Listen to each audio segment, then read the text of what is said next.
Assalamualaikum warahmatullahi wabarakatuh. Kami dari kelompok 6, Fauzia Darwis dan Fauzia Nurul Fitriani. Nah, di video kali ini kami akan membahas mengenai pendidikan dan latihan dalam pengembangan sumber daya manusia.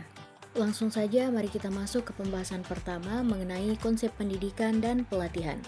Nah, dalam peningkatan, pengembangan, dan pembentukan tenaga kerja dilakukan melalui upaya pembinaan, pendidikan, dan pelatihan.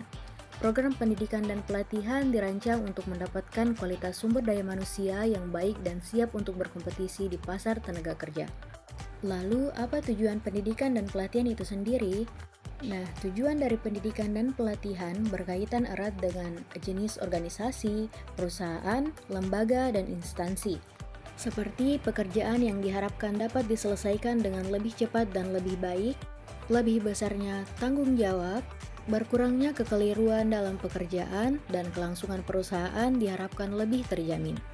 Adapun manfaat pendidikan dan pelatihan, yang pertama yaitu meningkatkan kuantitas dan kualitas produktivitas, membentuk sikap loyalitas dan kerjasama yang lebih menguntungkan, memenuhi kebutuhan perencanaan sumber daya manusia, mengurangi frekuensi dan biaya kecelakaan kerja, serta membantu karyawan dalam meningkatkan dan mengembangkan pengetahuan keterampilan. Tahapan dalam pendidikan dan pelatihan. Menurut Syafri 2003, tahapan dalam pendidikan dan pelatihan sebagai berikut. Yang pertama, penilaian kebutuhan pendidikan dan pelatihan meliputi penilaian kebutuhan perusahaan, penilaian kebutuhan tugas, dan penilaian kebutuhan karyawan.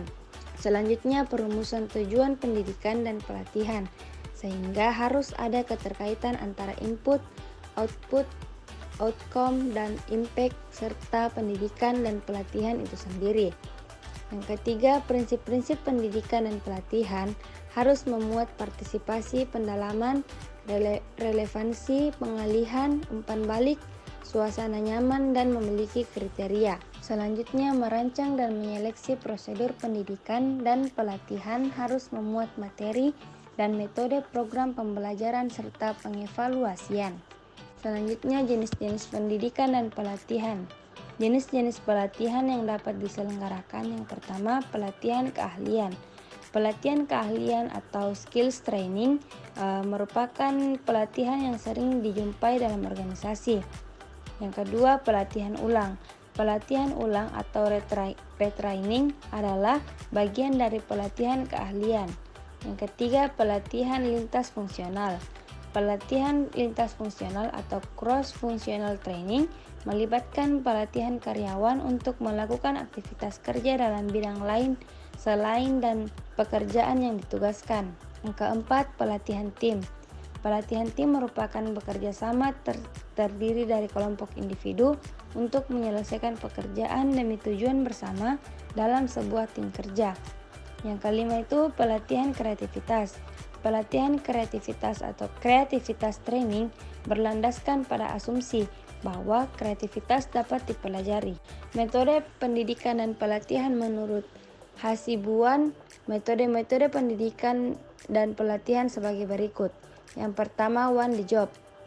Peserta pendidikan dan pelatihan bekerja di tempat untuk belajar atau meniru suatu pekerjaan di bawah bimbingan seorang pengawas. Yang kedua, vestibul.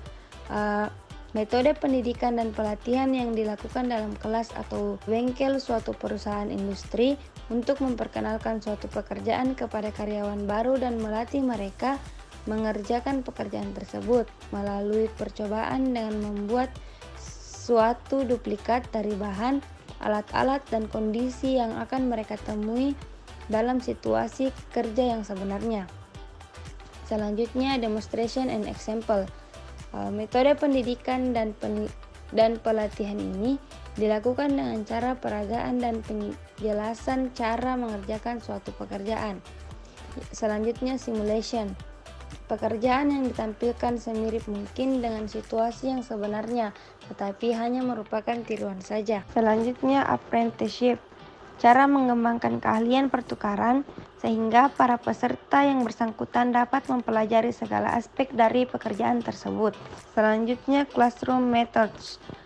Metode pertemuan dalam kelas meliputi kasus pengajaran, rapat, metode studi kasus, diskusi, dan seminar. Selanjutnya itu lecture atau ceramah atau kuliah.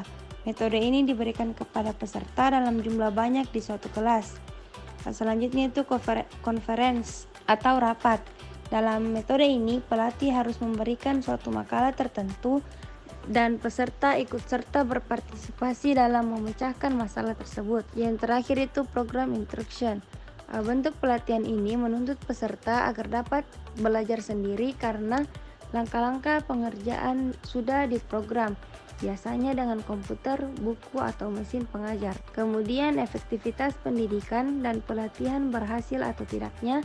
Program pendidikan dan pelatihan dapat diketahui dengan cara menilai cara pendidikan dan pelatihan tersebut sebagai berikut.